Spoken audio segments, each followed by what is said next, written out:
Alright guys, so these are the ingredients you'll need for the first half of the filling. Welcome back to Misha's Corner and Happy New Year, child.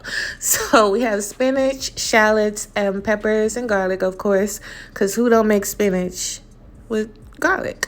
So to my pan, I'm going to saute down my shallots and peppers, and then I'll show you guys what's next.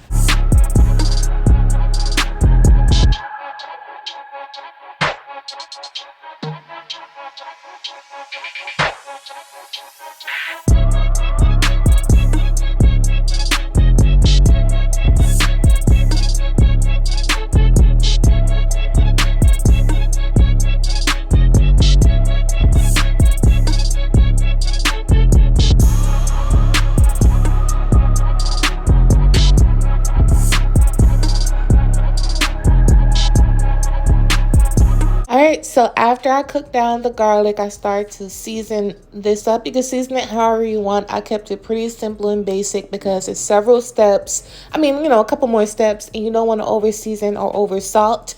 Remember, a lot of cheese is also going into this dish, so you don't want to over salt or over season.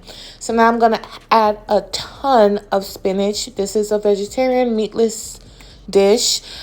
This is the point where, if you're putting ground sausage, shrimp, chicken, you could cook that up and get it ready to go so it could cool down for your ricotta mixture. So this is the spinach. I covered it, let it cook down for a bit, and I'm just going to mix it up and let it cool down.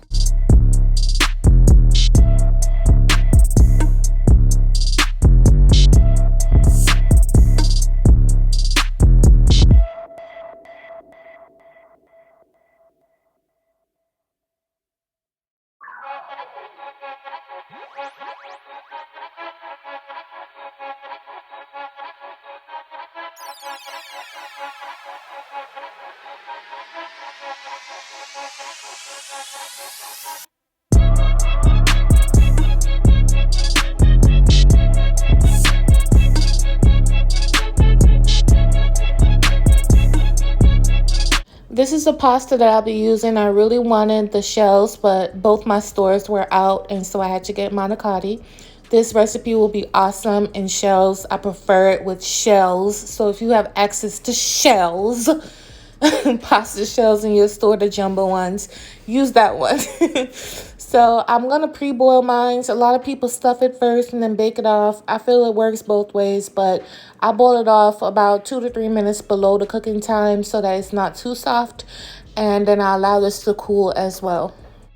Alright, so this is the ricotta cheese and both other cheese and pesto that I'll be using in this dish today. You can use whatever brand you prefer. This is the brand that was in my store. So I'm going to plop the ricotta in this big old bowl. Next, I'm going to add half the bag of Parmesan.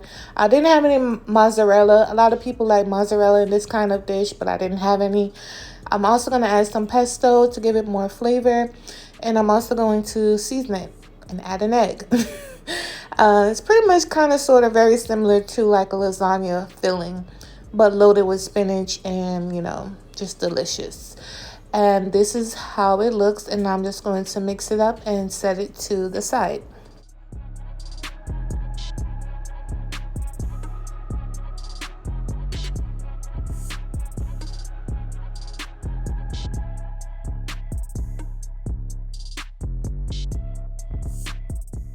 Alright, so now I'm going to add the spinach down in here. I did strain it to get some of that liquid out. And look how good this look, y'all.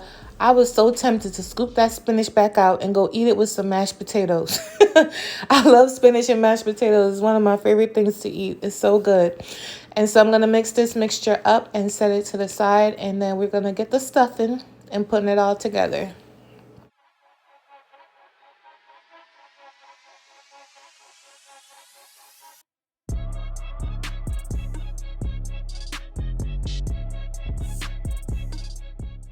This is the pasta sauce that I'll be using for all you, chefs out there. If you want to make a sauce from scratch, that's fine.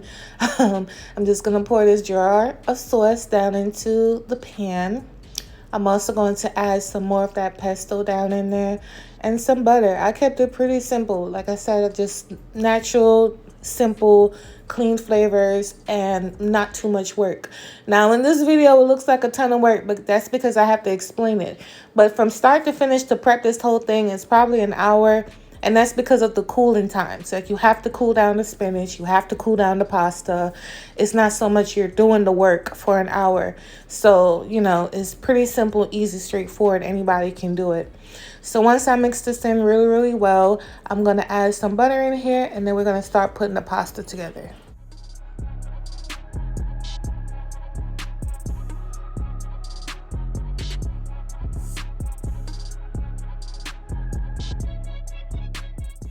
Alright, I slowed down this clip because your girl forgot to turn the camera on when I was stuffing the shells. I just use a really small spoon. I feel like that's easier for me.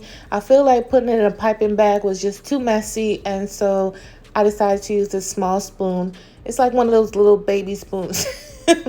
So, and it was good to go. So maybe like one of those half a teaspoon spoons or anything you have laying around, and you'll be good to go. To just stuff it, get them together, and line them up in your baking pan, and you're good to go. Y'all, look at that spinach. I've been craving so much spinach. I love spinach, y'all. But anyway, this is what I did, and this is how I stuffed it, and then I'll show you guys what we do next.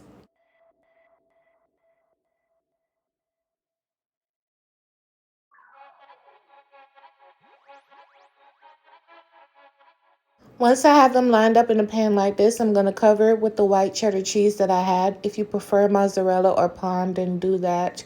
I did have some parm. I did put it on there as well, but I had white cheddar, and that's what I used. I didn't completely flood it on top, because I wanted everything to show. Now, looking at it, you might think it's not enough Swiss, but it's enough Swiss because it has to cook, so it's going to come up the sides.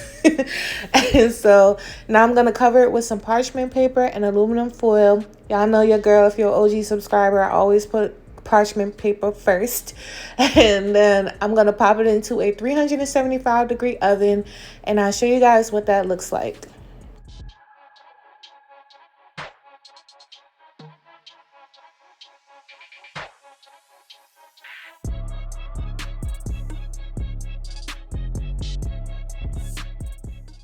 So this is how it looks after about 35 minutes or so, nice and bubbly. You see how all that sauce came up to the side. That's why I didn't use 2 jars, because I didn't want it super, super Swissy. So if you want Swiss, a lot of Swiss, then use both jars. You'll be good to go. So now I'm going to pop it back in the oven for another 10 to 15 minutes to brown up the top. And I'll show you guys what that looks like. Alright, so this is how it looks, nice and bubbly, crusty on top. The Swiss got thick, the cheese got crisp, and I couldn't wait to dig in. I love that I had so much vegetables in here. Again, you know, where I added the spinach is where you would add your meat if you want to add meat to yours. And this is how it looked. And it was just a simple, quick, it could be lunch, meal prep, dinner, whatever you want it to be. I wouldn't give anyone more than 2 at a time, child, because it is kind of rich. But it was really, really good. And thank you guys so much for watching. I appreciate your support. I wanted to drop a video on you guys. I've been absent for a little bit, but thank you for always being supportive, and I'll catch you on my next video. Bye.